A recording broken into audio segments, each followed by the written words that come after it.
Alors, vous avez, donc je décris les différents problèmes qu'on peut avoir. D'abord ici, c'est le problème de cohérence. Donc il y a certains d'entre vous qui le ferment et qui s'en foutent de la cohérence.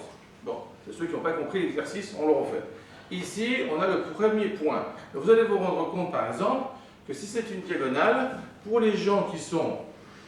Non, pas les gens qui ont des problèmes, les gens qui ont découvert qu'ils peuvent le faire facilement. Le fait que vous fassiez ce choix, par exemple, et ce choix, c'est assez naturel de suite de faire ce choix pour la diagonale, on est d'accord? Le fait de faire une diagonale qui va du bas vers le haut, c'est quelque chose qui va provoquer une incohérence parce qu'en fait vous étiez comme ça, par exemple. Imaginez que vous soyez comme ça, et vous soyez comme ça.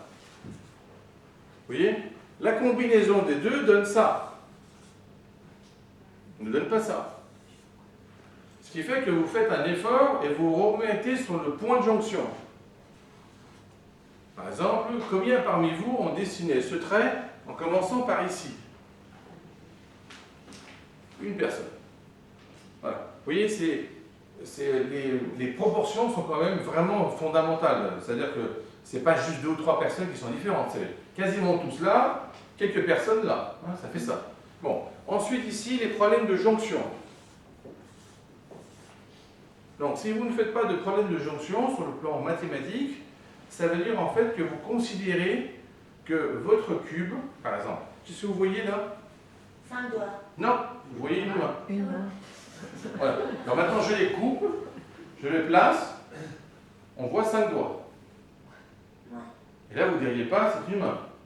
Non, alors justement, donc quand je vous montre ça, il y en a certains parmi vous qui préfèrent voir 5 doigts et d'autres une main. Ceux qui préfèrent voir 5 doigts, c'est ceux qui ont des problèmes de jonction. Et si les deux, si je vois les deux? Non, on voit tous les deux. On voit tous les deux, mais si je vous dis quelle est la première chose que vous dites, vous dites putain, les deux. Hein? Sinon, vous me rappelez la pub avec Blouge. Hein? Vous préférez le bleu, le rouge, Blouge. C'est bien Blouge. Voilà. Alors, donc vous imaginez. Alors, pour vous rendre compte à quel point c'est révélateur, nos doigts ont des noms.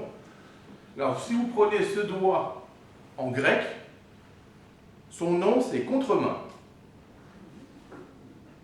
C'est-à-dire que ça c'est considéré comme la main et ça c'est le contre. Et en fait, c'est ce que veulent les médecins, par exemple, quand ils nous demandent qu'ils veulent la pince. Hein. La première chose qu'ils veulent, c'est de ce côté.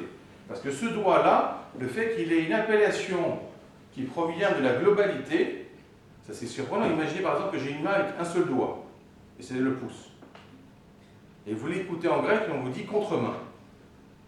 Et pourquoi contre-main? Il n'y a même pas de main. Oui. Alors, là, les problèmes de jonction. Ensuite, ici, la première chose qu'on va avoir, les points de réflexion ici. Donc, ces points-là vont être déterminants pour les gens qui ne sont pas très clairs au niveau de leur choix quand ils font des perspectives. Par exemple, on va faire une perspective avec point de fuite. Donc ça va vous perturber un peu plus et ça sera un peu plus clair. Donc je fais un point de fuite. Donc le point de fuite, ça veut dire que je vise ça. Donc vous faites tous comme ça, hein, avec des traits. Et ensuite, comme vous avez été fixé par le point de fuite, vous définissez votre diagonale qui maintenant n'est plus le point de repère des parallèles. On va essayer de faire ça. Enfin, essayer, faites-le.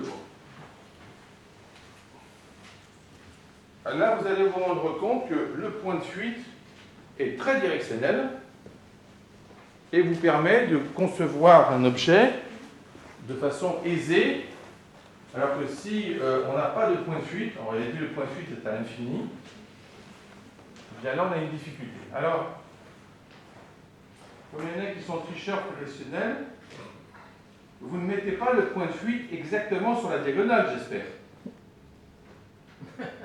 Parce que si vous le mettez exactement sur la diagonale, vous êtes très près de ce qu'on faisait avant. Il faut, c'est... Non, à l'infini, vous aurez du mal, mais c'est la perspective cavalière. Donc il faut le mettre soit au-dessus, bien au-dessus, soit bien en dessous de la diagonale principale. Que vous avez appelé la diagonale principale.